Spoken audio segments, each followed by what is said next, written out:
Crypto versus banks. It's not either or for Chainlink, Ripple. Rather than attempting to disrupt banks and other traditional payment systems, these high-profile blockchain developers are looking to court their business. Ripple won a partial victory against the U.S. Securities and Exchange Commission in July, prompting speculation that more banks might consider XRP for their money transfer systems. Chainlink has successfully conducted experiments with SWIFT and dozens of financial institutions. Chainlink and Ripple, along with the crypto firms Fireblocks, Fnality and Zodia Markets, are collaborating with financial institutions to develop infrastructure for digital finance. The 2008 Bitcoin whitepaper introduced the world to the idea of decentralized blockchains and the inherent weaknesses in payment systems relying almost exclusively on financial institutions serving as trusted third parties, as author Satoshi Nakomoto put it. That's partly why it's notable that two of the biggest blockchain firms, Ripple and Chainlink, are now working hand in glove with banks and other traditional payments companies to develop what could become the financial infrastructure of the future. This article is featured in the latest issue of The Protocol, our weekly newsletter exploring the tech behind crypto, one block at a time. Sign up here to get it in your inbox every Wednesday. The possibility of a hybrid model might challenge the prevailing paradigm where crypto operates in a parallel universe often detached from the practical world. The reality is that the lines are far more blurred, with not just Chainlink and Ripple but also companies including Fireblocks, Fnality and Zodia Markets explicitly embracing strategies of working cohesively with financial institutions. Some people are very anti-establishment in the crypto community and will question on many different levels why there's any point in dealing with the old guard, said James Butterfield, head of research at the digital asset management firm CoinShares.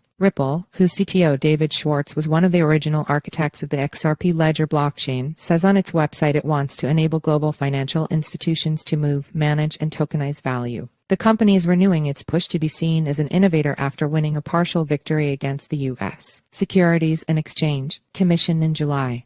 The legal case had hung over the company like a Damocles sword. The SEC has signaled that it might appeal the decision, though a federal judge has already ruled against that plan. Boosted from a partial victory against the SEC, Ripple supporters are now hopeful that banks will begin to adopt XRP for cross-border transactions and other services, Coinmetrics researchers said in July.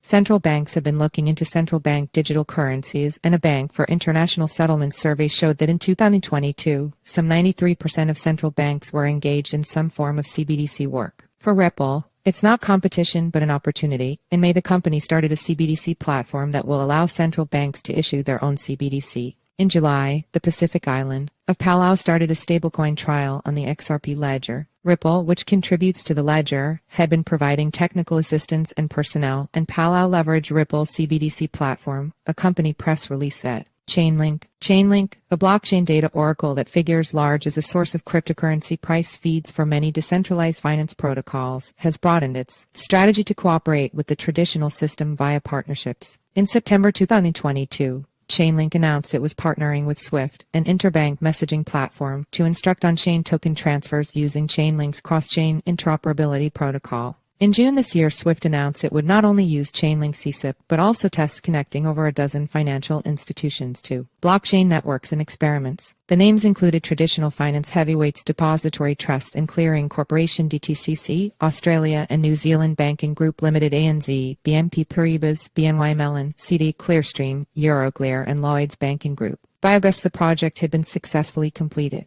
Chainlink CSIP, which enables users to programmatically transfer tokens from one blockchain, went live for early access users in July. The real goal here is not only to enable the DeFi decentralized finance and public blockchain ecosystem, and it's not only to enable the banks to interconnect their private chains with each other so that Citibank chain can talk to BNY Mellon chain, BNY chain can talk to Euroclear chain, Chainlink co-founder Sergey Nazarov told CoinDesk in an interview in July. What it actually is getting both of those groups to work and transact. The integration of Web3 with these financial institutions is what will propel the value of the crypto ecosystem, Nazarov said. What that would mean for the public blockchain ecosystem is that tens of trillions of dollars in value from banks would finally be able to easily flow into public blockchain applications, which would massively increase the market opportunity, Nazarov said. At Chainlink's annual conference in Spain on Monday, Nazarov argued that blockchain technology and oracles could make industries like banking and derivatives more verifiable so users can monitor events easier and choose when to opt in and out of networks.